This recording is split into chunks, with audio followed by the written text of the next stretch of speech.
Olá, pessoal, vamos chegando para mais uma live. A live de hoje é uma live curtinha. Eu, juntamente com a professora doutora Gabriela de Carvalho, vamos responder algumas questões dos adolescentes. Até agora fizemos uma série de questões, colocamos, esclarecemos uma série de dúvidas de pais, famílias, professores referentes à infância. E agora nós iremos dar início às questões dos adolescentes. Vamos esperar a professora Gabriela entrar. Olá, Miriam, seja bem-vinda.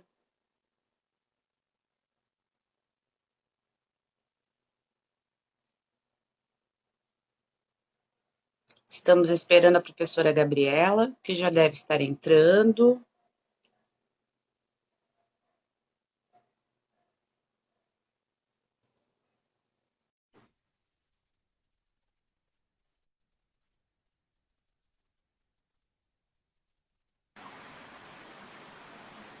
Oi, Oi, vamos Gabriela, tudo arrumar bem? bem aqui. Tudo bem contigo? Como é que tá? Estou bem também. Mais uma vez aqui, né, para esclarecer algumas questões. E para quem está chegando, né, esse é um projeto que se chama Meu Filho Perguntou e Agora, que conta com a participação da professora doutora Gabriela de Carvalho, aqui da UDESC, doutora em Tecnologia e Educação, uma especialidade com vasto currículo na área da sexualidade, onde nós fazemos parte também dos mesmos grupos de pesquisa. Gabriela, a questão que foi colocada foi: quando ter a primeira relação sexual? Isso é uma mãe que enviou, perguntando, claro que angustiada, pois não sabia como lidar com essa situação. E são algumas questões que precisam ser colocadas para que nós possamos, né? Eu costumo dizer, acalmar o coração dessas famílias que ficam angustiadas com essas situações. Ô, Grazela, você levantou uma questão que é muito do universo do adolescente. Aí veio um saudosismo, porque eu trabalhei muitos anos com adolescente e era recorrente essa pergunta deles, principalmente para nós educadores, que eles se veem, a maioria se veem com mais intimidade em conversar com o educador, muitas vezes, do que com os pais ou os parentes. Então, essa pergunta é reconhecida. Existe uma idade ideal para a primeira transa? É sempre que eles perguntam. Bem, aí a gente vai procurar dialogar com leituras de psicólogos, de pedagogos, de sexólogos, para ouvir o que pensam a respeito. Então, fazendo um recorte das várias leituras já ocorridas durante essa minha trajetória com o trabalho de educação sexual, se diz assim que não tem uma idade certa. Existe a prontidão, que é o desenvolvimento biológico, que é quando tem a menarca nas meninas e a primeira ejaculação no menino. Já estariam preparados para uma iniciação sexual. Mas existe também o lado psicológico, emocional, que a gente orienta que não só a mulher, mas isso sempre é muito voltado, lá vamos trabalhar com a questão da equidade de gênero, quando se fala em prevenção, em iniciação sexual, a pergunta sempre é mais como a mulher deve, quando a mulher deve iniciar. Nunca se pergunta isso para o menino, porque a sociedade patriarcal e machista é natural que a iniciação sexual desde cedo do menino, até levado pelo tio, pelo pai, pelo avô, incentivado para isso. Então, e como não há muito, é só para o lado das mulheres. Por quê? Porque tem a gravidez, não é? Então, se diz, a primeira iniciação sexual é quando você está emocionalmente preparado. Aí vem aquela conversa que nós já tivemos. Falar sobre sexualidade com naturalidade, sem sigilo, começa na infância. Porque quando chegar esse momento da menarca, já tem uma abertura para haver um diálogo sobre isso. Você já menstruou, já está preparada para uma iniciação sexual, e se por um acaso for da sua vontade, Vamos dialogar para ter uma conversa com o ginecologista, para ver como é preparar o seu corpo para isso, né? Então, os pais, a família, têm que conversar sobre direitos, deveres, consequências de uma iniciação sexual muito precoce. Então, não É tem assim, verdade, a idade Gabriela. certa. Sim. Eu costumo dizer que há dois caminhos, né? O da orientação ou simplesmente deixar os jovens irem por conta própria. A questão da primeira iniciação, da primeira transa, né? Do primeiro relacionamento sexual, ele vai acontecer. Para alguns mais cedo, para outros mais tarde. Como tu bem colocaste, né? Se a educação sexual começasse na infância e que os pais, professores, as famílias, né, todas as pessoas vissem que a sexualidade é algo muito bonito, onde vai se trabalhar desde cedo o respeito ao seu corpo, o seu crescimento, o desenvolvimento, a proteção, né, a não violência sexual. Todos esses meios, se eles fossem trabalhados desde pequeno, quando chegasse nessa fase da adolescência, os jovens, os adolescentes já procurariam para falar, né? Porque nós precisamos, é aquilo que a gente está repetindo sempre, nós, enquanto educadores, enquanto família, nós precisamos ser aquele berço, né? Que acolhe os nossos jovens. Eles têm uma série de curiosidades, são tantas as perguntas que chegam, que quando a gente começa a ver que essa mãe, esse pai não sabe como falar, é angustiante, e eu entendo isso. É angustiante. Então, assim, como que a gente faz? Se nós não sabemos, se nós não fomos, né, preparados, estou falando aqui para as famílias, para os professores, se nós não fomos preparados para isso, nós vamos ter que buscar informações, buscar pessoas que nos auxiliem para dar um respaldo. A primeira relação sexual, ela vai acontecer, querendo ou não.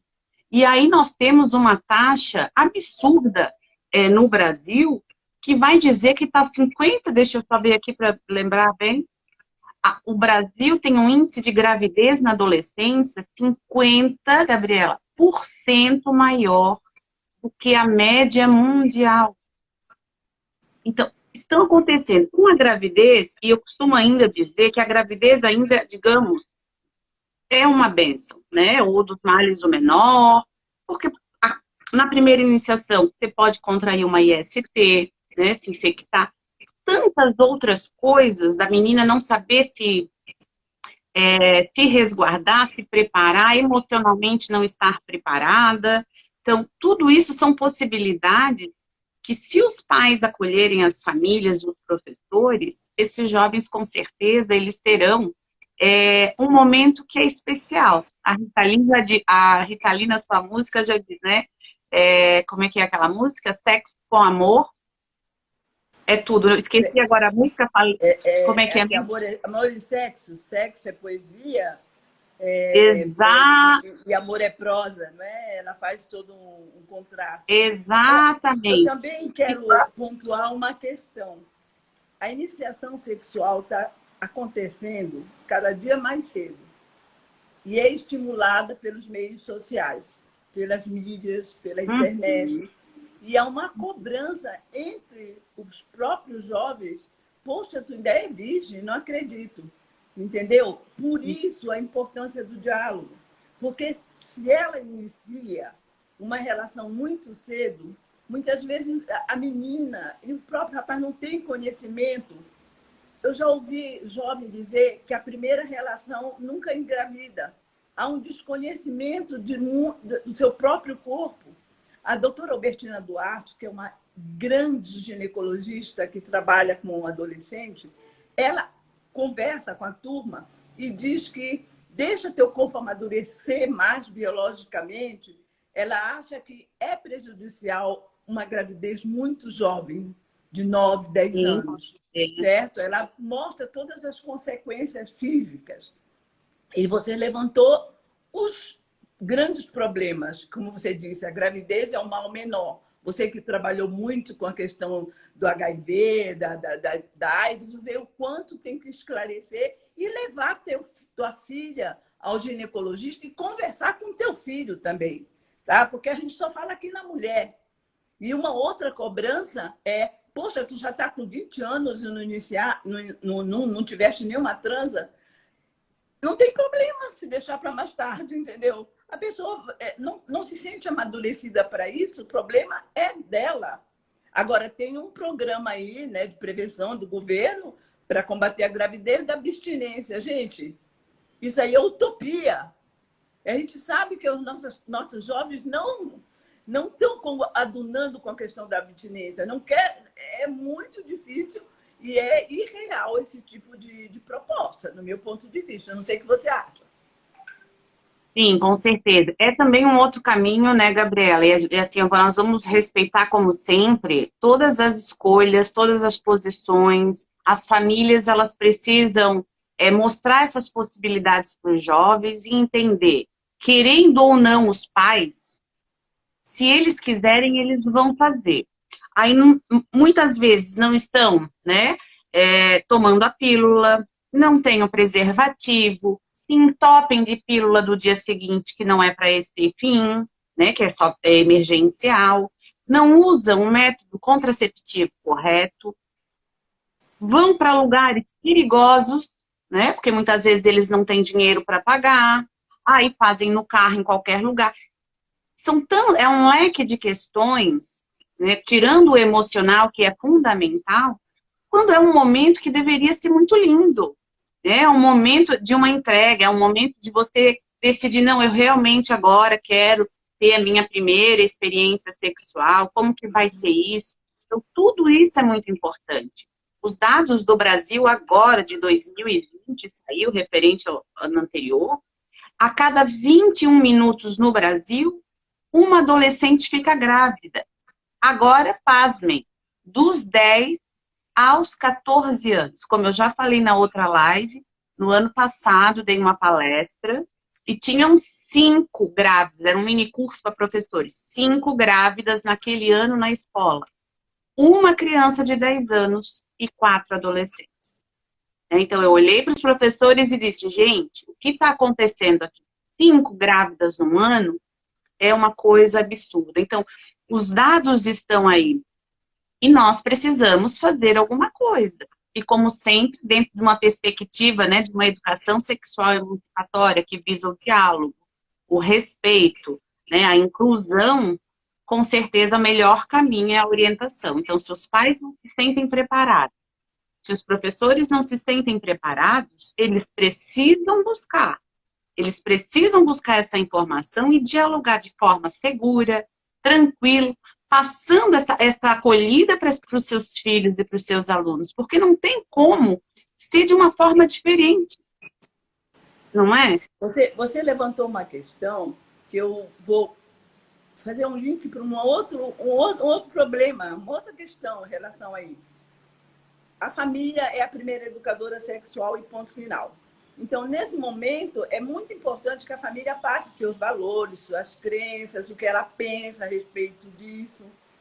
Mas, se não há, muitas famílias, esse ponto que eu quero levantar, preferem o ocultamento. Não, a minha filha não vai. Eu não vou levar ao ginecologista porque eu sei que ela não vai ter uma iniciação cedo. Não são esses os nossos valores. Eu acho que ela deve casar virgem, entendeu? E não conversa. Aí ela vai buscar conhecimento por outros e entra num processo de desinformação. Olha, quer ver um exemplo? Eu já ouvi muitos pais dizendo que é um absurdo essa vacina a partir dos 9 anos para combater o vírus da AIDS, né? O HPV, né?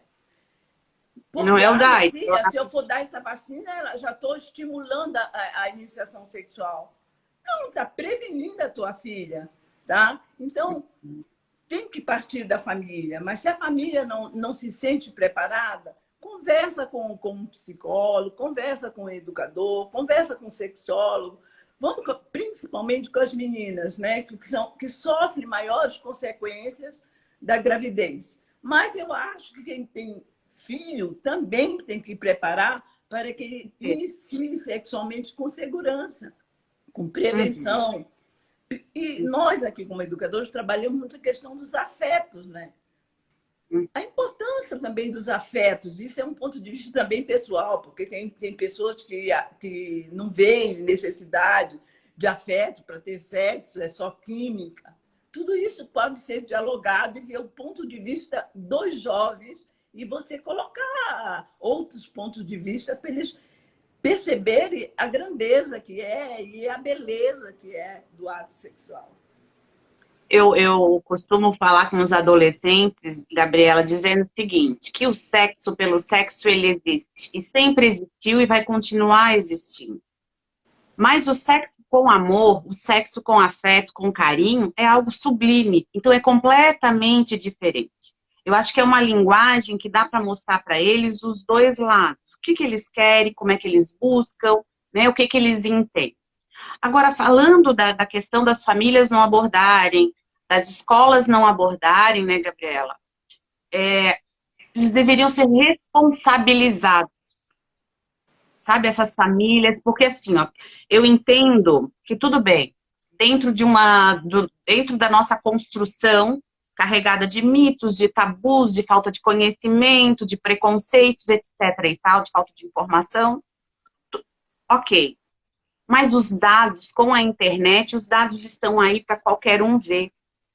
Não é possível que ainda hoje nós tenhamos esses dados absurdos de gravidez não planejada no Brasil, com uma média de 50% maior de todo o mundo, se nós não fizermos nada. Quer dizer, continua-se sem fazer nada, os dados estão nos mostrando, e eu poderia entrar aqui na questão das infecções sexualmente transmissíveis, da violência sexual, do assédio e assim por diante, que são dados que a gente vai abordar daqui para frente. Essa live é muito curtinha, né?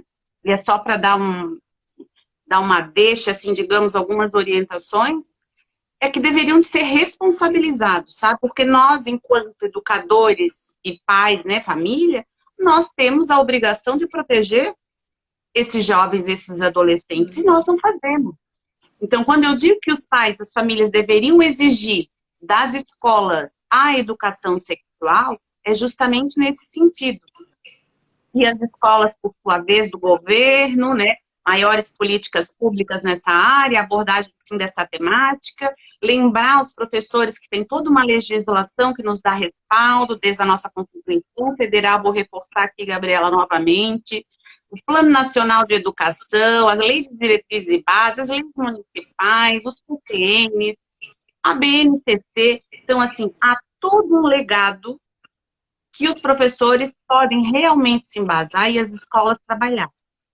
O que não é mais possível, inclusive eu comecei agora a fazer a divulgação e abrir a minha agenda para o próximo ano, dizendo que as escolas elas precisam se preparar para o próximo ano. E a educação sexual ela tem que estar ali. Os professores precisam de formação, os alunos precisam de formação, e aí entre os gestores, funcionários, e incluir as famílias nesse projeto político-pedagógico, que é fundamental. Os dados são absurdos. Então, acho que uma mensagem, não sei se tu queres falar mais alguma coisa. Eu preciso falar mais alguma coisa sobre esse trabalho de educação sexual. Antes de ir para o fechamento, eu tenho estudos feitos que todas as escolas que tiveram um projeto intencional, programado, de educação sexual para adolescentes, minimizaram a gravidez precoce. Tá? Isso é ponto final, isso é estudo estatísticos comprovados. Outra coisa, que no nosso trabalho de educação sexual, diferentemente dessa falácia de ideologia de gênero, trabalha nesse sentido, de trabalhar os afetos, de mostrar para o jovem como ele pode se prevenir, que amor é uma coisa e sexo é outra, mas eles estão interligados. É dialogar com os jovens para mostrar a grandeza do cuidado com o seu corpo. É isso, é prevenir a violência sexual. Quando nós estamos falando e conversando, agora nós, para poder falarmos com segurança, nós nos trabalhamos, vemos o nosso processo de educação sexual visando romper os nossos preconceitos que nós temos, né? As nossas crenças sólidas, muitas vezes, permeadas de tabu. Como que nós adquirimos? Através da ciência, de leituras e tudo. Nós não estamos trabalhando ideologia de gênero, nós estamos querendo equidade de gêneros, poderamento tanto das mulheres como dos homens, e ser afetuosos nesse diálogo. E queremos trazer a família para trabalhar conosco, não é, Graziela, nas escolas, de preferência. Com certeza. E uma coisa que precisa também ser bem frisada aqui, que não é só a questão da adolescente, né? E sim do rapaz, a importância de se trabalhar a paternidade. Nós temos dados estatísticos, 11,5 milhões de abandono paterno no Brasil.